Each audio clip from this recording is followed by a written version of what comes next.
time to puff up your shoulder pads and frizz your perms, ladies, along with Stock and Aitken.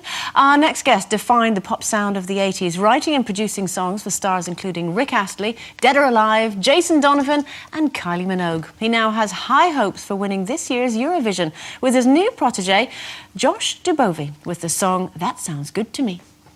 So you bring the sunshine, I'll bring the good times.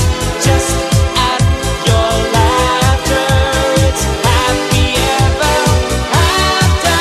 I don't know about you, but that sounds good to me. Please welcome Pete Waterman.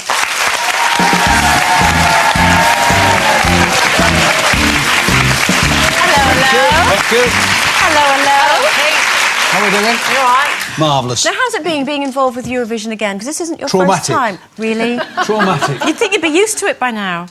No, you never get used to Eurovision. They're all experts. OK. You know, it's like you get hate mail. Oh, no. Oh, yes. People take it very serious. And how do you think we're going to do this year? Yeah, well, we're going. When you say they, who do you mean? Fans. The fans, the These audience. people have the Euro parties. You know, they take it very serious. You know.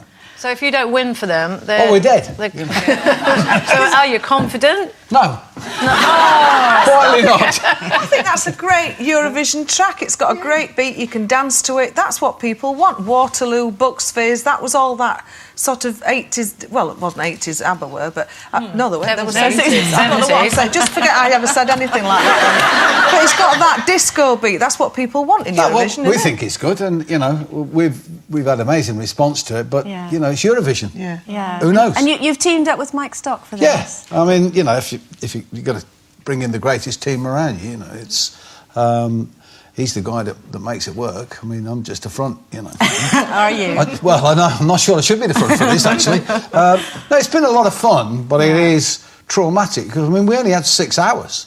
I mean, those poor kids, before the actual show live, they'd had 6 hours to learn the song. I mean, you know, we didn't know who was going to win. Of course. And so, you slightly rewrite the song and trying to make it work. Yeah. You know, and they're in front of, you know, they're going to be And in it's a front of long 300 night as million well. people. There's you know. a lot of sitting around beforehand, you know, and you're in this big room with everyone all trying to out-psych each other. You know, mentally it must be very challenging, apart from, the performing itself. How are you going to keep him together? Well, I'm going in a leotard. Great. And, distraction. Yeah, Mike's going as a gorilla. Where is it? That's the way they get votes, isn't it? They dress up as silly things, you know. Yeah. It's in Oslo this year, It's isn't Oslo, it? is Yes. it? And you're going? You're actually going? Good. Oh, BBC are paying for it, of course I'm going. There you go. It's the only way I'm going to make any money out of it. I always thought that the trouble is that Europe, in essence, is a bit envious of the Brits, because the one thing you can't do in French, really, or Italian or Spanish, or any of these languages, is do rock and roll. And my theory has always been that they don't like us because they all try to do rock and roll, have you noticed, badly, because it doesn't go with the language, whereas we can do rock and roll, as does America. So they're out to get us, really. What about Ricky Martin? I think he's fabulous. I mean, no, he's not exactly rock and roll, but, you know... But he doesn't do that. They all try to do these big numbers, which are just awful, but they all seem to recognise that, and they all united against us. So we just need to get back into...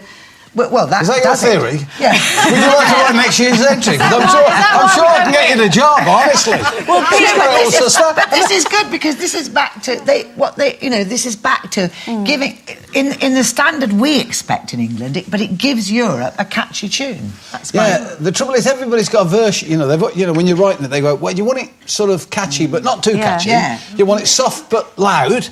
You want it sort of quirky but serious. It's got to be folk but rock. But you're good at this sort of thing, because, you know, we mentioned, you know, lovely Rick Astley, Dead or Alive, Mel and Kim, Sunita, of course, you know, she did Song for Europe as well. Sonia, she's already done Eurovision.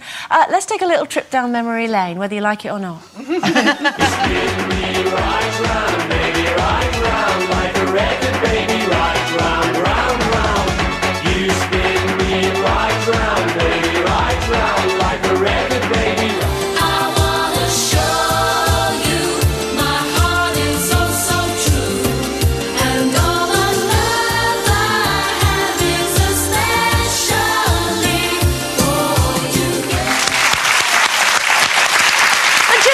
We wouldn't have had wasn't for you. Yeah, and I wish you could enter the Eurovision. That would have You need to have a wee word. What was the best bit about those days, though? Because, you know, I was right there in the thick of it in the 80s and all those songs coming out. What was the best bit for you? What was the highlight? It was great. It was just hard work. I mean, you know, I look back now and can't remember any of it except it was hard work. But it was great work. Well, finding Rick Astley was your T-boy. Yes, it was a T-boy, yeah. We actually had him on a youth opportunity training scheme, and I had to pay him 12 quid and the government paid him 24 quid. And he lived with me in Crouch End. It was fantastic. You know, you look back. He's the only youth opportunity kid ever to get $5 million paycheck. Well, I mean, obviously we touched on there. You know, you've discovered some great artists. We are going to give our ladies a little test on how well they know your pop music. Oh. So, are you guys ready for this? You and Pete, you and I are going to adjudicate. Okay. Okay. But Jane, you're going to go first. Oh, right. Basically, what we're going to do is see who is a Waterman's wonder. Right. And we're going to play a little song, and you have to carry on singing once the music stopped and get the lyrics right. OK, Jane, off you go. I just want to tell you how I'm feeling. Look at the face. Never gonna give you up. Never gonna let you down. Never gonna run around and desert you. Yay! Brilliant song, all that. Here you go.